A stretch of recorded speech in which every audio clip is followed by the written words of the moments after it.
think, act, and prosper. You are now tuned into the Money Level Show. Hey everyone, welcome back to the Money Level Show, where we think, act, and prosper. So today we're going to dive more into the potential food crisis that is on the horizon, and this is heating up a lot.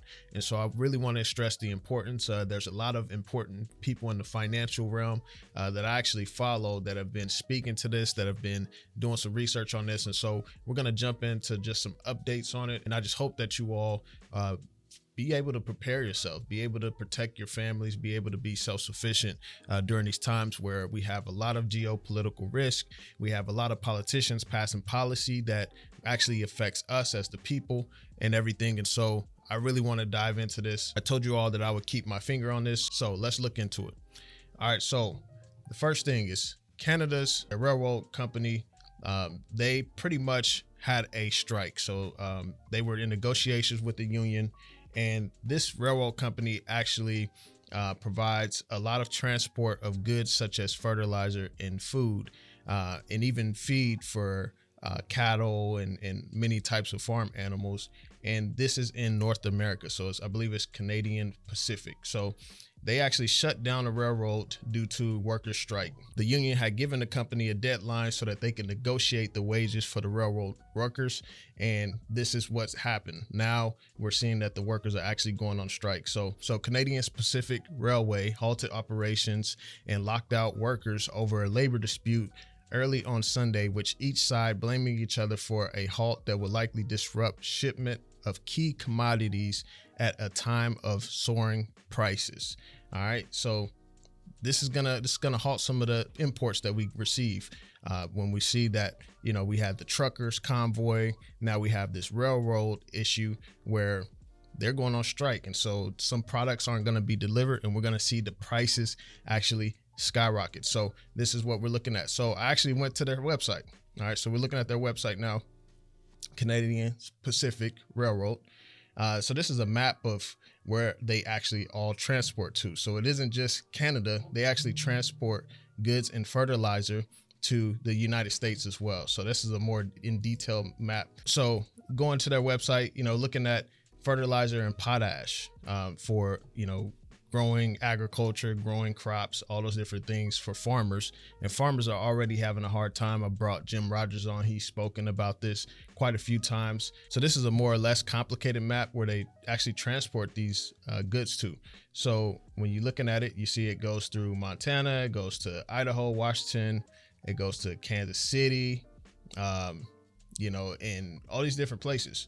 So when you're looking at this specific company actually transports goods all across Canada into the United States, especially for grains, food, and fertilizer, which is needed for us to be able to eat. So looking back at some of the articles I read, about 10 to 15% of their transport is actually fertilizer. So this is very important. So now we're seeing like the map of where they transport to and everything. So looking at some of their year-end statistics, it talks about how much grain they transport and everything. And these are how many tons, metric tons of grain that they transport through the year. So this is very alarming, y'all. And so we're going to get into some more things that are actually forming up as well. Now, this article right here talks about North Africa.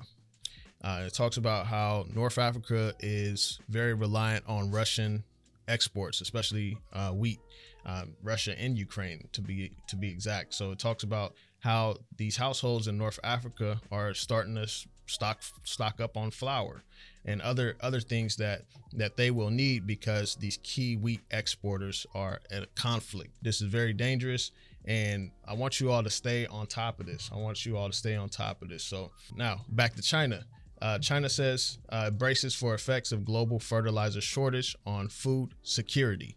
Now, we have some big nations involved that are actually focusing on food security, grain security, and trying to become more self-sufficient, because when you're looking at global trade and you have these big global conflicts, and it affects the global trade, it affects how products that come from certain countries get to other countries. I mean, then you have sanctions involved and all these different things. So this is very important. I want us to pay attention to that. I want to bring this to your attention. So Alasdair MacLeod, someone I follow on Twitter.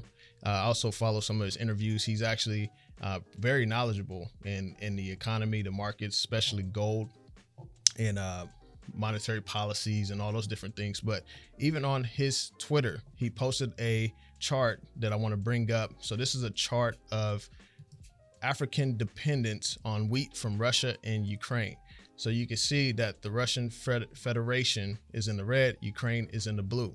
So this is the reliance on wheat. So when you're looking at some of these countries like Benin, actually 100% of their wheat comes from Russia. When you're looking at these other countries, Tanzania, they get a lot of it from Ukraine. Somalia gets a lot of it from Ukraine as well. And you're looking at all these different nations. These people are going to experience more and more hunger and famine due to these conflicts. And so these things are very important. These things are very dangerous, especially when it comes to people being able to have food in their bellies. And I expect us to pay higher prices in the United States. So I just hope that you all think, act, and prosper.